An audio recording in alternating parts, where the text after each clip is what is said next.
क्या बीजेपी में शामिल होंगे सुरजेवाला, कुमारी सैलजा? खट्टर के एक ऐलान से कांग्रेस में क्यों मचा कोहराम?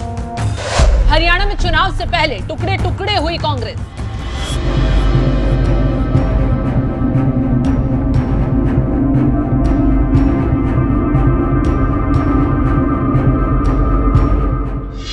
नमस्कार, आप देख रहे हैं एनएमएफ न्यूज में आपके साथ शबनम। चुनाव से पहले हरियाणा कांग्रेस में तबाही आ गई है। एक तरफ हुड्डा परिवार अपने आगे किसी के चलने नहीं दे रहा, कुमारी सैलजा और रणदीप सुरजेवाला को दौड़ा दिया है, तो दूसरी तरफ बीजेपी ने ऐसा दाव चला, न सिर्फ राहुल गांधी घुटनों में आ गए हैं, बल्कि हुड्डा परिवार की अकड़ एक झटके में ढीली हो गई है। क्योंकि खबरें फैल रही हैं कि कांग्रेस में दलित नेता कुमारी सैलजा का अपमान किया गया है और जल्द ही बीजेपी में वो शामिल हो सकती हैं। इन खबरों को हवा तब मिली जब हरियाणा के पूर्व मुख्यमंत्री और केंद्रीय मंत्री मनोहर लाल खट्टर ने छूटते ही कुमारी सैलजा के लिए बीजेपी के दरवाजे खोल दिए। खट्टर ने बड़ा बयान देते हुए कहा, कांग्रेस में दलित का अपमान हुआ है, उनको गालियां दी गई हैं, वो बहन घर बैठी है लेकिन उनको शर्म तक नहीं आ रही।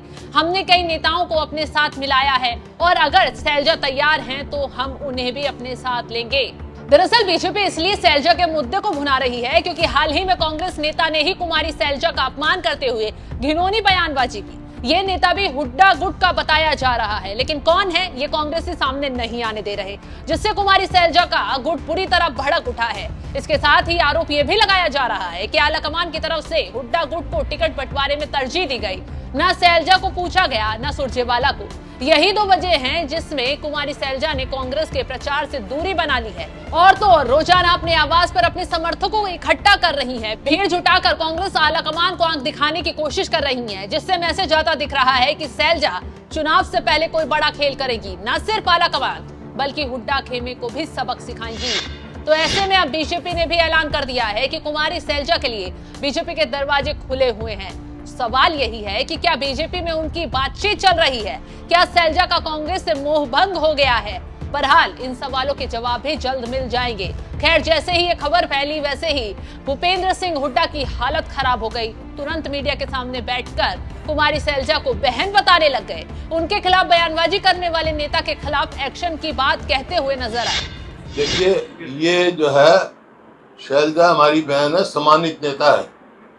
इस किस्म की कोई कांग्रेस का आदमी ये बात नहीं कह सकता। ये तो मैनिपुलेटेड लगते हैं, क्योंकि इस बीजेपी का काम ही ये है कि आपस में धर्म के नाम पे, जात पात के नाम पे बढ़ाने का। ये तो बहुत आसान है आजकल। एक किसी को पकड़ लो, आप हर आदमी के पास कैमरा है और किसी को भी आप मैनिपुलेट कर सकते हो। ये बात जो है कांग्रेस का और हमारे साथी कोई ये बात नहीं कह सकता। कांग्रेस जो है, कांग्रेस का नारा है, ना जात पे ना पात पे मोहर लगेगी हाथ पे। वही साहब ये कहते हैं वो हमारी सम्मानित नेता है और कोई भी अगर कांग्रेस का कोई ऐसा व्यक्त करेगा तो कांग्रेस में कोई स्थान नहीं है उनके लिए।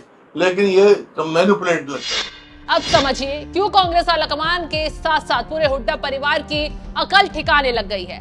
दरअसल कुमारी सैलजा कांग्रेस का बड़ा दलित चेहरा है और कहीं ना कहीं उनकी मेहनत दलित वोट बैंक की वजह से कांग्रेस हरियाणा लोकसभा चुनाव में 5 सीटें जीत पाई है। कांग्रेस जानती है सैलजा हिली तो पूरी कांग्रेस हरियाणा के चुनाव से पहले ही तबाही के रास्ते पर आ जाएगी। यही वजह है कि जो सुरजेवाला भी कुमारी सैलजा की यात्राओं से दूरी बना रहे थे, उन्होंने भी घुटने टेक दिए। कुमारी सैलजा जी कांग्रेस की वरिष्ठ नेता हैं। कुमारी सैलजा जी ने हमेशा गरीबों की आवाज उठाई है। मेरी तो व्यक्तिगत तौर से बड़ी बहन है। चौधरी दलबीर सिंह जी जो उनके स्वर्गीय पिता हैं, वो और मेरे पिता सगे भाई से बढ़कर रहे।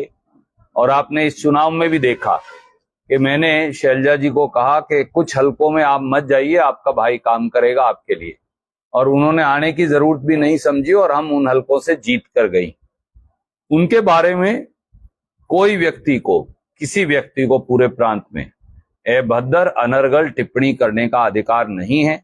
मुझे उम्मीद है कि अगर वो व्यक्ति कहीं ना कहीं हमारी पार्टी से भी संबंधित है तो उदय भान जी फौरन कार्रवाई करते हुए ऐसे आदमी को बाहर का रास्ता दिखाएंगे। जिस हिसाब से कांग्रेस में उठापटक मची हुई है, उससे तो सैलजा के बीजेपी में शामिल होने की चर्चाएं तेज हो गई हैं। अगर ऐसा होता है तो राहुल गांधी के सारे दलित पिछड़ों के एजेंडे पर पानी फिर जाएगा, क्योंकि बीजेपी सैलजा का मुद्दा उठाकर दलित के अपमान का आरोप लगाकर कांग्रेस को घसीट रही है। याद होगा राहुल गांधी लोकसभा चुनाव में दलितों पिछड़ों की राजनीति कर बीजेपी को घेर रहे थे, लेकिन अब खुद ही फंस गए हैं, क्योंकि सवाल उठ रहे हैं कि जब कांग्रेस ही अपनी पार्टी के दलित नेताओं के रिस्पेक्ट नहीं कर सकती तो कैसे दलित पिछड़ों के साथ न्याय करेगी। कांग्रेस हरियाणा में घर से बाहर तक बुरी तरह फंसती हुई नजर आ रही है। फिलहाल इस खबर पर आपकी राय क्या है, कमेंट कर जरूर बताएं।